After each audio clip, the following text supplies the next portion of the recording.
So yeah. No one ever said that when you start making videos on YouTube that you remain sane. You don't.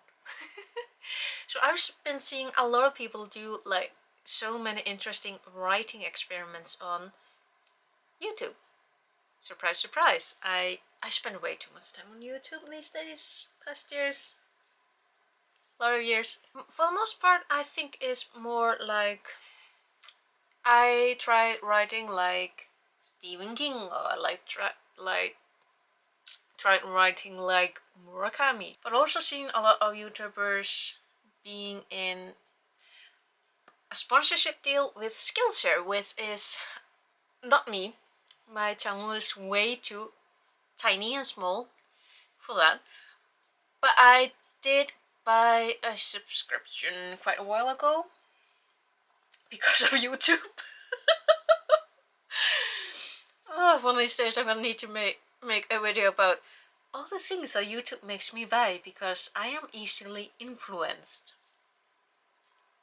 I will need to do that. But yeah, so I bought a subscription for Skillshare like way too long ago, and I realized quite a while ago that I do not use my account at Skillshare enough to justify paying the subscription. And I'm like, I could cancel it, but there's a lot of things to learn from people who are on Skillshare. There's always something to be learned. And since I'm paying for it, I might as well put it to use. So what I decided to do is just like I do on YouTube, I started off by looking for what writing advice there is, because of course I did. Because I am an absolute novice. I need to be a sponge. I need to learn things. I need to figure out what people are doing, and I need help.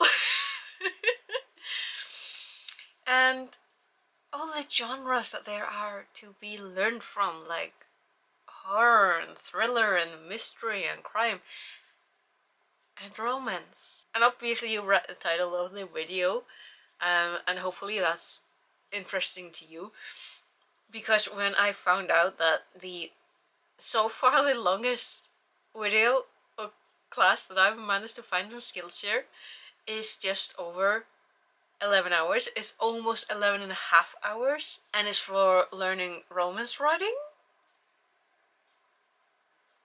So I'm like, why not? Why not? Why not just see what the teacher has to say about romance writing? I'm a little sleepy right now because you're welcome to laugh at me, but it's like 20 minutes to 8 in the evening, and I am not a night owl. I will probably be fast asleep around 10ish. 10ish, not 10ish. So I'm gonna start the first part of the class. Honestly, I'm like, I haven't taken a look at what like the assignment is or anything. I'm just like, well, I need to take this class and document it. Obviously, I'm not going to be filming the class itself. That would be like an absolute disservice to all the work that the teacher has. 11 hours of work. Like, the longest videos, there are 140 videos. I've taken a look at the playlist. There are 140 videos. The two longest are about just over 17 minutes. There are several that are less than a minute. I'm like, that is definitely gonna make it a little bit easier to get through. But the first couple of videos is gonna be such an interesting thing to edit out all the yawning that I've been doing.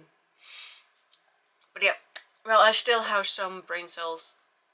Let's go over to my computer. So here's the starting page. I really love this image here. But yeah, like I said, just over 11 hours, 140 lessons. So yeah, number 5 and 6 are the 70 minutes ones. Otherwise, it's not that long lessons. Thankfully.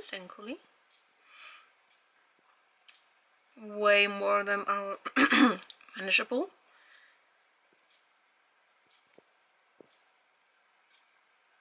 Just scrolling.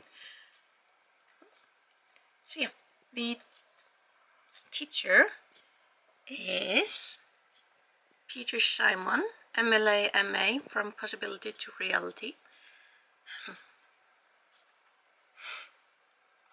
So I'm following him. The projects. Oh, okay. So the assignment for this course is, what is my why? I'm tempted to say that's not difficult, but at the same time, that's not an easy one either. So yeah. So you're interested in writing romance novels. Why? Is it because you want your piece the most financially lucrative genre in all of fiction? Or is it because of something perhaps more meaningful? After all, a book about love can endure for centuries. Well, whatever your reasons, you should know ahead of time that writing a terrific romance novel is difficult. Okay, just to recap, I watched the very first video. He spent 5 minutes talking about why he's choosing this type of presentation instead of like graphs or bullet points or talking heads. He's picking all these free pictures. So yeah. Oh dang, I was gonna show you, because the thing is, it's nice in theory, but my point is that I often listen to what is being said while looking at something else, and what I was actually looking at, and I was gonna show you, but now they're left, is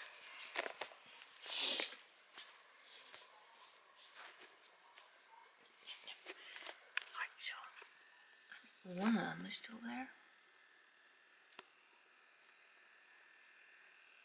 Okay, so right here is a small car. That car pretty regularly goes over to this area here, where my blurry finger is. But until just now, there was a police car there. The police usually isn't there, but it's a very nice spot for drivers to like go there for a little while to rest and catch up on things and maybe eat their packed lunch. So I was watching this car here, and they were like, you could just sense the hesitation of the driver. And I was gonna show you, but then the police left. They've been probably like, I'm gonna go now so you can like do your thing. And then they left. Dang it. So I read a little bit further down because again, I get distracted. The assignment seems to be my why. However, if we go down further, the obvious class project is to have you complete your novel. If this is too overwhelming a place to begin, I encourage you to share your writing on a specific matter that is discussed in the course. For example, you can share a quick scene depicting setting being used well. Clearly, I will not understand the class project until I watch a little further. That would be the smart thing to do. So, as it is now 2 hours later, the first 2 hours out of these 11. He's a good teacher, not gonna lie.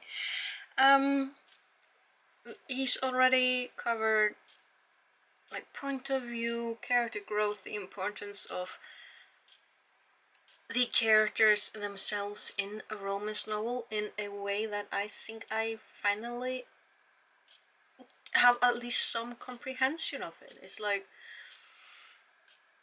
Yeah, he particularly in the part just before this, in part 10, he made a really good point about the importance of body language when you are. Ooh, let me. I'm orange. Ooh, you can tell it's late. Yeah, the importance of body language when you are writing about the interaction between the hero and heroine, or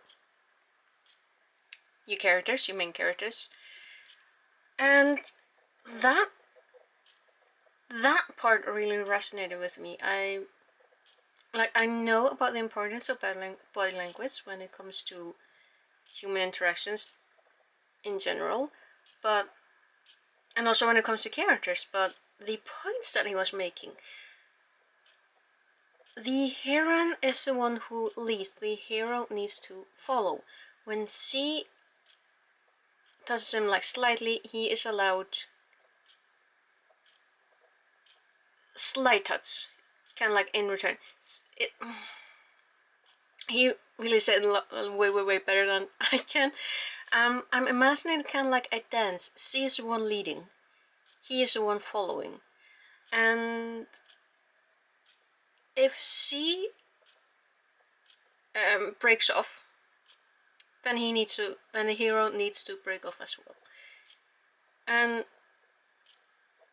that really made me understand why there are some. I am throwing shades now. Colleen Hoover.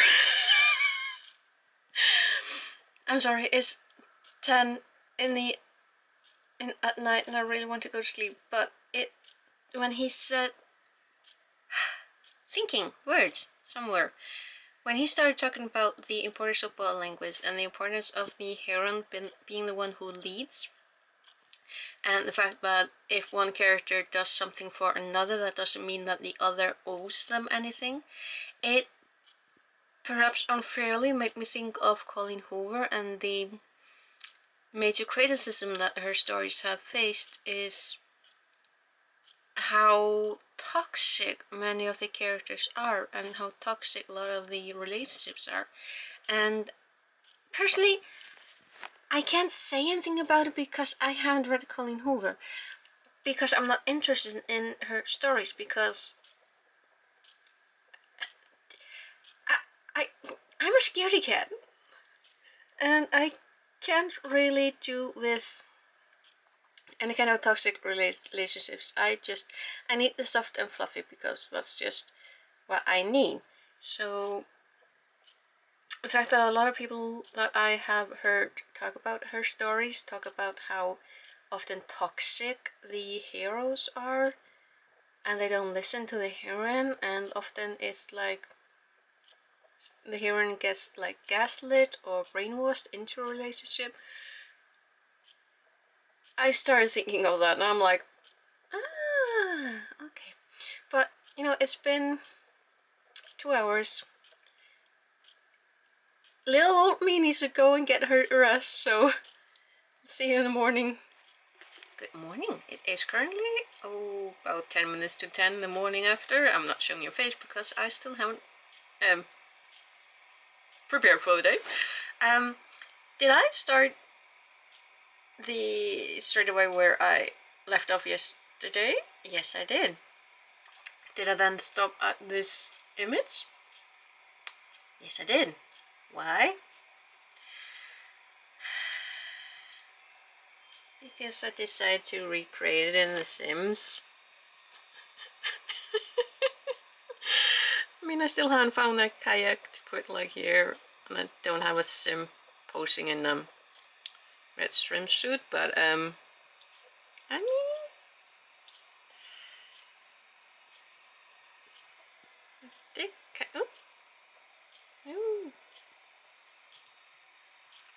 they kind of recreated. Why? Because that is how my brain works. Should maybe get back to the only thing I was claiming to be doing in this video. But I did a pretty good job, right? I mean, I finished it. That wasn't the point of the class, but you know, finish it. Cool. Ta-da! Cute little getaway. So yeah. Definitely gonna put this up on the Sims gallery, so if anyone who plays The Sims is interested. Yeah. I mean, it's on theme. Alright, it's quite a bit later. See? It is close. Yeah, it's almost 9 in the evening. I think I got like maybe an hour still to go. I mean, this has been very in-depth with everything, with psychology, physical differences, hormones, society, the differences between men and women, differences in thinking, plus the story, how to write a story itself. He really goes in depth, so I'm gonna finish tonight and then I'm gonna film the conclusion to this weird video tomorrow morning. Hello again. So we are now here on the third day. I want to close this video off with some sort of a conclusion. I'm definitely gonna need to watch this class again a few times to fully just get all the things that he was talking about. But all in all, I think this class was definitely worth it. There's a lot of work that has gone into it. And all the things that he was talking about, there were a lot of things that I would probably not have thought of. Like, there are things that you know, but then there are things that you need to know. So, like, we all know that people do not think the same way. That's just... two human beings are not completely the same. We follow pretty much the same path, but we all make up our own little threads throughout that path. So, but still, even though I know that, and I've known that for a long time, there's a lot of things that I don't know. Yeah, it was really... I think, honestly, I benefited from taking this course. Definitely. I need to, like I said, take it, like, watch it again and again a few times to fully get it, because there's a lot of stuff in there. At the end of the class, he talks about the different ways of building the story. The cat version, you know, the cat writes the script, or Save the Cat method, I believe it's called.